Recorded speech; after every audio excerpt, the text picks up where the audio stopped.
शुरुआत FIR से हो, रोजे खेली ले हम हथियार से हो। का बुझाई भोला दिने शुरुआत FIR से हो, रोजे खेली ले हम हथियार से हो।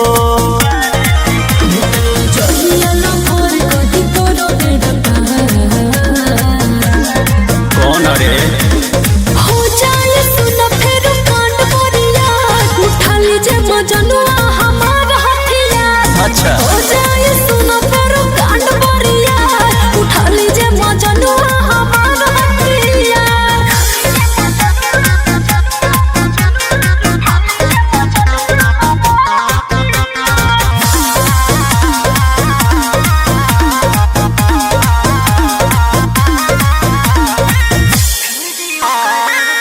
वीडियो करा सोटे के करी है ना तू गलती रे, ना तो बिगड़ दी है तहारो सब, चलत जावन चलती रे।